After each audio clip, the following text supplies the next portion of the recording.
Hi, in this video we're going to be talking about deductive reasoning, which is we're doing a step-by-step process from a given statement to a conclusion, and we're going to use logic to do it. One of those laws is this law of detachment. So you've got true conditional, we satisfy the hypothesis, you get the conclusion. So it's about taking something like big and general and then squaring it down to like a idea. So, for example, if a student gets an A on a test in Miss Gomez's class, she gives the student a candy bar. So Liz got an A on her test. So we can see that this A on her test is matching the A on a test. So this one was first, so that's not quite that's like more specific, but it's like A on test. Great. So then we get the conclusion that they get a candy bar. So a specific student gets a candy bar. Liz got a candy bar. But note, you got to make sure that the things that are matching are the hypothesis. If an animal is a cow, then it is a mammal. Joey the dog is a mammal, but that's matching with the conclusion of the statement. So we can't say anything based on this if-then thing because the conclusion was not the conclusion was satisfied, not the hypothesis. We want that first thing, this animal is a cow, to match, but it doesn't. So let's try this example. A conclusion can definitely be drawn. Use the law of detachment to draw that conclusion. If a student wants to go to a college or university, then the student must pay tuition. So we've got Rashid who wants to go to the University of Minnesota. So that is a university that Rashid wants to go to.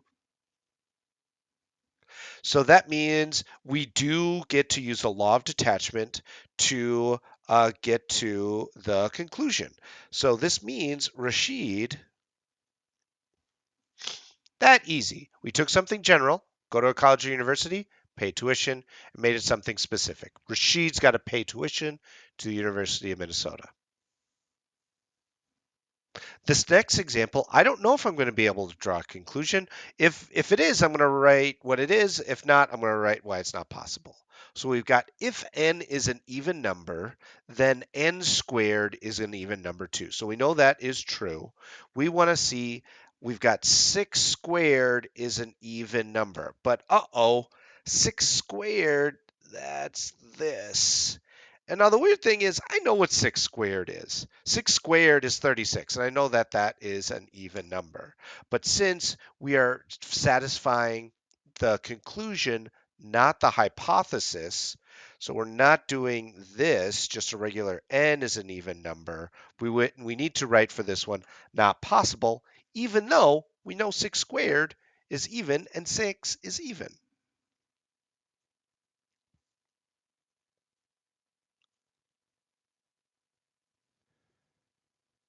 So this is not possible by the law of detachment because 6 squared is even is the conclusion,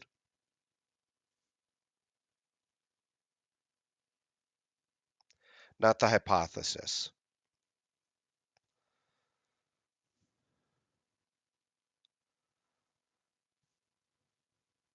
There's other ways that we can determine, make other conclusions, but we can't make conclusions right now based on the law of detachment.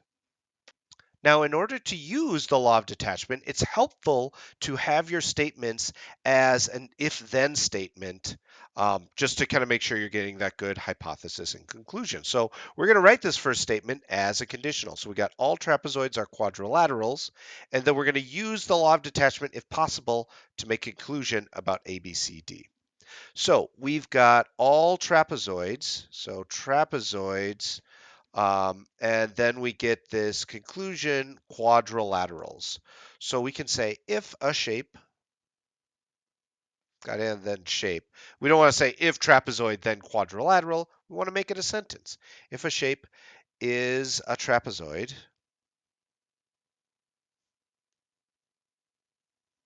then it is a quadrilateral.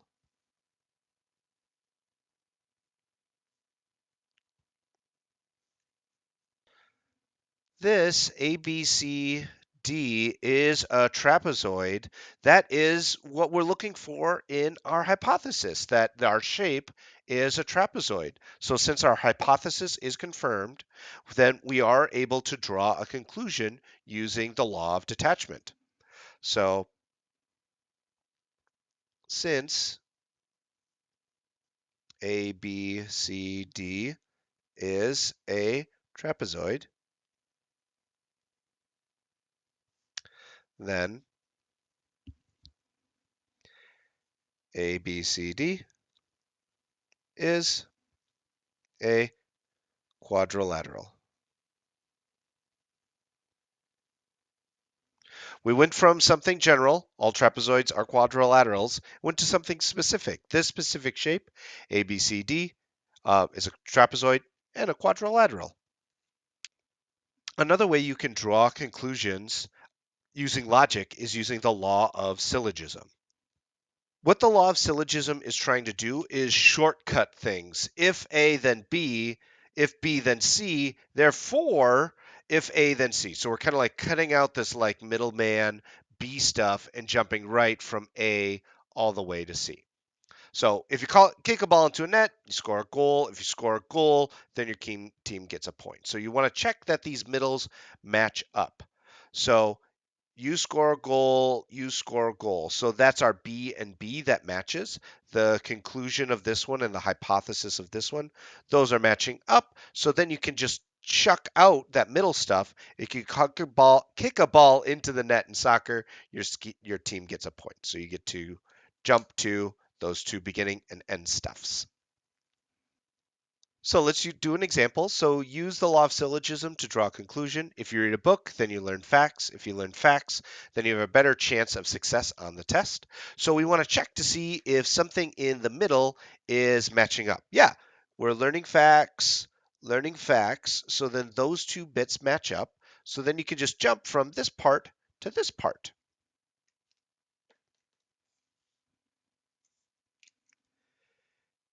If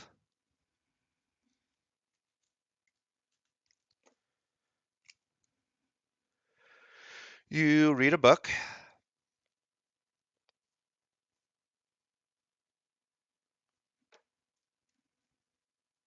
then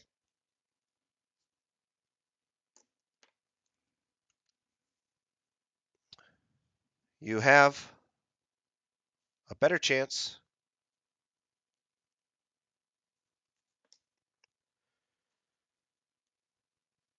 of success on the test. Great. In this example, we're going to try to use the law of detachment and the law of syllogism to draw further conclusions. And the idea is we want to narrow down the information that they've given us up at the top. And then from that narrowed down information, we're going to try to draw a conclusion. So first thing is we want to try to find something that matches up between like the hypothesis of one and the conclusion of the other. So if a lake is largest in Minnesota, then it's the largest in the United States. If a Minnesota lake is over 31,000 square miles, then it's the largest in Minnesota. Oh, here's a repeat. So we've got largest in Minnesota, largest in Minnesota. All right, so largest in Minnesota, largest in Minnesota. So those two match. So it's the conclusion of here and then the beginning of this other one, the hypothesis of the other. So when we write our if then statement, we want to make sure that we've got this, and then we're going to end with this part. So this is using the law of syllogism to narrow stuff down.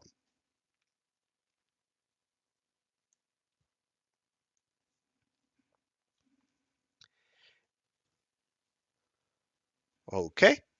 So from there, we want to try to use the law of detachment. So go from something general. So we're talking about a whole bunch of lakes in Minnesota, largest in the US. Then we're just going to talk about something specific about Lake Superior using detachment. So based on detachment, Lake Superior is over 31 square miles, so it is the largest in the United States.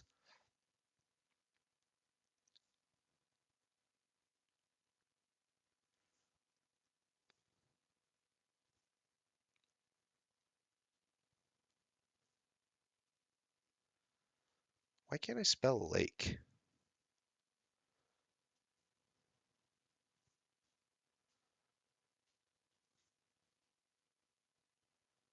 There we go. So we use syllogism to narrow down our ideas, looking for that overlap so we can have the hypothesis and conclusion of that. Then using this new statement here, we use the law of detachment to make a conclusion about Lake Superior. That Lake Superior is the largest lake in the United States. And that's it I've got for you. Reminder that syllogism is trying to simplify things, getting things narrowed down, and detachment is like going for something big into a specific case of logic. Thanks for watching. Bye bye.